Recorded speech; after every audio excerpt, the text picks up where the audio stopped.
তিনিটা বস্তুৰ কণ্ট্ৰল আপোনাৰ নিজৰ হাতত আছে। থটছ কণ্ট্ৰল, চিন্তা ভাৱনাৰ কণ্ট্ৰল আপোনাৰ নিজৰ হাতত আছে।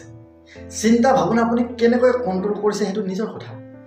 আপুনি ধনাত্মকভাৱে পজিটিভভাৱে চিন্তা কৰিছে নে নিগেটিভভাৱে চিন্তা কৰিছে সেইটো আপোনাৰ নিজৰ কথা। গতিকে থটছটো আপুনি কণ্ট্ৰল কৰিব লাগিব। আৰু যদি থটছ কণ্ট্ৰল কৰিব পাৰে, পজিটিভলি যদি প্ৰতিটো বস্তু ভাবে, তেনেহ'লে আপোনাৰ জীৱন সুখ। আৰু যদি নিগেটিভলি ভাবে, তেনেহ'লে গোটেই নিগেটিভে হৈ থাকিব, যেন কিবা কিবি চলি থাকিব। সেইকাৰণে থটছ কণ্ট্ৰল, আপোনাৰ চিন্তা ভাৱনাৰ কণ্ট্ৰল আপোনাৰ নিজৰ হাতত আছে। আপুনি কেনেকৈ কণ্ট্ৰল কৰে সেইটো নিজৰ কথা, আৰু নিজে কণ্ট্ৰল কৰিব পাৰিব লাগিব। দ্বিতীয়টো হৈছে জীৱন, লাইফৰ কণ্ট্ৰল, জীৱনৰ নিয়ন্ত্ৰণ আপোনাৰ নিজৰ হাতত। আপুনি জীৱনটো কেনেকৈ লৈ যায় সেইটো আপোনাৰ নিজৰ হাতত কণ্ট্ৰল আছে। ভাল পথেৰে লৈ যায় নে বেয়া পথেৰে লৈ যায় সেইটো আপোনাৰ নিজৰ হাতত কণ্ট্ৰল আছে।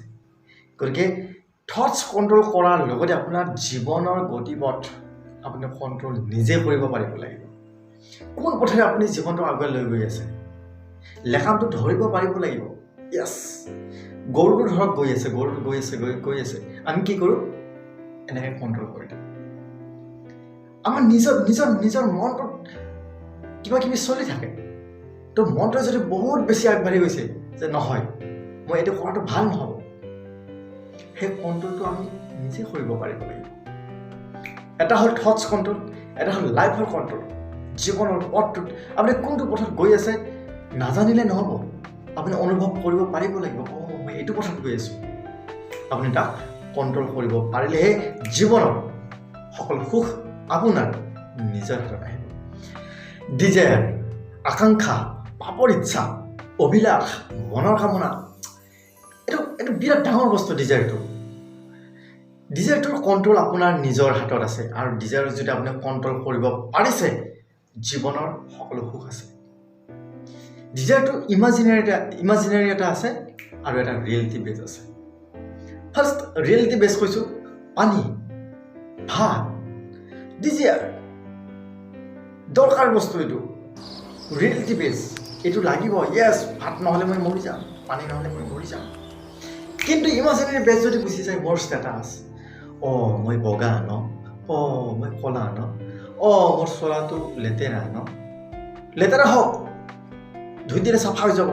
মোৰ চোলাটো পুৰণা ন, মই দেখাত ধুনীয়া নহয় ন, মই ক্ষীণ ন। ইমাজিনাৰী ষ্টেটাছ, মানুহে মোক কি বুলি ক'ব, সেইটো দুনিয়াত যদি আপুনি বেছিকৈ দৌৰি আছে, বা প্ৰেম, মোক প্ৰেমৰ দুনিয়াত যদি আপুনি গৈ আছে, ক'ব নালাগে আৰু প্ৰেমৰ দুনিয়াত যদি আপুনি গৈ আছে, সেইটো ইমাজিনাৰী, ৰিয়েলিটি নহয়। ৰিয়েলিটি হ'ল আপোনাক কিটো খাব লাগে, আপোনাক কিমান টকা লাগে, সেইটো হ'ল ৰিয়েলিটি বেছ ডিজায়াৰ। যদি আপুনি প্ৰেমৰ পিছত দৌৰি আছে,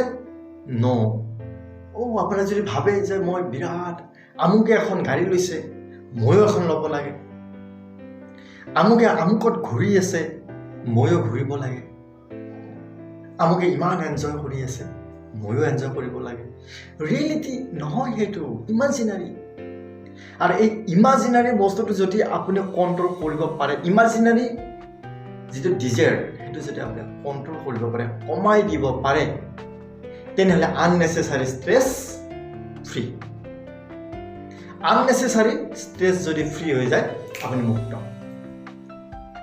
সেইকাৰণে আননেচেচাৰী ষ্ট্ৰেছটো কমাই দিয়ক। আননেচেচাৰী ষ্ট্ৰেছটো কমাই দিলে ডিজায়াৰটো কমি আহিব। ডিজায়াৰ কমি আহিব মানে, মোক ভাত খাব লাগে, মই পানী খাব লাগে, মই এইটো পঢ়ি শেষ কৰিব লাগে। পঢ়ি শেষ কৰাটো ইমাজিনাৰী নহয়। এইটো ডিগ্ৰী মোক লাগে, এইটো চাকৰি মোক লাগে, সেইটো ইমাজিনাৰী নহয়। আপুনি এইটো কৰিলে, এইখিনি কাম কৰিলে এইটো চাকৰি পাবই। ইউটিউব দুনিয়াত আপুনি কাম কৰি আছে, এদিন ছাকচেছ হ'বই। ইমাজিনাৰী নহয়, এইটো ৰিয়েলিটি। আপুনি কাম কৰি আছে, ছাকচেছ হ'বই। আপুনি এভাৰেষ্টত খোজকাঢ়ি আছে, ৰিয়েলিটি। আপুনি এভাৰেষ্টত জইন কৰিবই। আমুকে এভাৰেষ্ট জয় কৰি আছে, ময়ো পাৰিলে, এনেকে নহয়। আপুনি খোজ কাঢ়ক, তেতিয়াহে আপুনি পাব।